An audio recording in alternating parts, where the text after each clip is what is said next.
Well, pada video sebelumnya, saya sudah sharing bagaimana cara membuat sebuah state. Dan juga pada akhir video, saya berkata bahwa kita akan mempelajari proofs pada video selanjutnya. Oke, I missed something.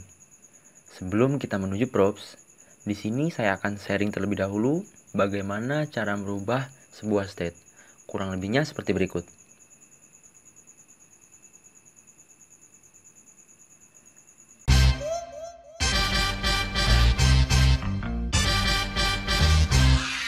Sebelum itu, kita sudah mengetahui bahwa state ini adalah sebuah JavaScript object yang berisi sebuah data.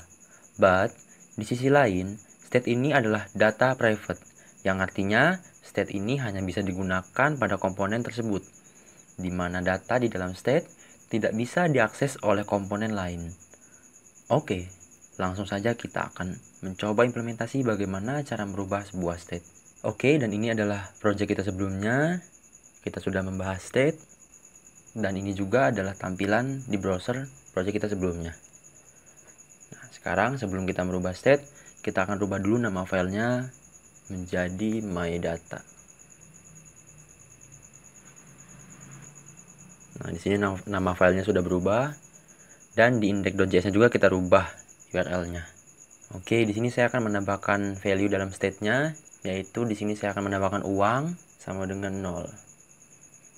Kemudian uang akan saya tampilkan di dalam paragraf atau tag P. Uang saya di dompet RP. Nah, di sini kita panggil state uangnya. This state uang. Nah, maka akan tampil uangnya RP0 karena di state-nya masih 0. Nah, bagaimana caranya supaya kita ingin merubah value dari uang ini? Oke, pertama-tama button ini kita matikan dulu. Setelah itu di sini kita buat button baru dengan nama tambah uang. Ya, sudah tampil ya buttonnya. Setelah itu di bawah state kita tambahkan sebuah function tambah uang. Di sini saya akan menggunakan raw function. Saya akan membuat variabel baru dengan tipe data let dengan nama variabel a. Kemudian menunjukkan bahwa ini adalah state uang atau this state uang. Nah, di sini saya akan merubah state-nya dengan metode setState ya. This setState, nama state yang akan kita rubah yaitu uang. Kemudian variabel yang kita buat tadi yaitu A ditambah jumlah uang yang ingin kita tambahkan. Oke, jika sudah, function tambah uang ini akan saya panggil di button dengan event onClick. Di sini kita menggunakan event, nanti pada video selanjutnya kita akan mempelajari event ini lebih lanjut lagi. Tapi untuk sementara ini kita hanya menggunakan event onClick. Nah, bisa kita lihat di sini jika buttonnya diklik, maka uangnya akan bertambah. Nah, bagaimana jika kita ingin mengurangi uangnya? Tadi kan kita kan menambah uangnya. Gimana cara kalau misalkan kita ingin mengurangi uangnya? Sederhana saja. Di sini kita cukup membuat function kurangi uang. Function yang kita buat sama persis yang kita tambahkan uang. Bedanya di sini operator yang digunakan yaitu bukan operator plus, menggunakan operator minus. Nah, jika sudah dibuat fungsinya, maka akan kita panggil di button kurangi uang. This kurangi uang. Nah, jika kita lihat di sini, buttonnya sudah berfungsi, maka dia akan mengurangi uang ketika buttonnya diklik. Nah, tapi di sini kenapa ketika kita nilai itu di bawah dari 0, ketika kita klik button kurangi, dia akan bernilai minus.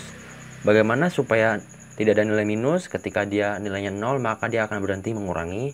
Caranya sangat mudah. Di dalam function ini kita hanya perlu menambahkan kondisi menggunakan if. Nah, di sini saya buat if Kemudian nama variabelnya B. Jika B lebih dari 0, maka dia akan melakukan state ini atau menjalankan set state-nya. Nah, jika nilainya kurang dari 0, maka dia tidak akan menjalankan set state-nya. Ini kita tambahkan, kemudian kita kurangi. Nah, jika dia nilainya sudah 0, jika kita kurangi dia nggak bakal bisa ngurang lagi. Karena dia bakal berjalan ketika nilai itu di atas dari 0. Oke, selanjutnya di sini kita akan coba tambahkan function reset. Di sini tujuannya function ini bertujuan supaya value function reset dompet ini dibuat agar berfungsi supaya nilai yang ada di isi dompet tadi terreset jadi 0. Caranya sangat mudah, kita hanya perlu men-set state nilai yang sudah dirubah tadi menjadi 0 kembali.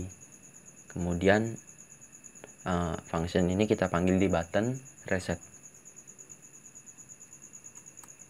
Nah, sudah berhasil ya. Jika nilainya kita tambahkan, kemudian kita klik button resetnya, maka nilainya akan berubah menjadi 0 kembali. Oke, cukup sekian tutorial pada kali ini. Kita telah membahas bagaimana cara merubah sebuah state. Maka video selanjutnya kita akan langsung implementasikan proofs di dalam project kita. Sampai jumpa di video selanjutnya. Saya Galiando. We start from home.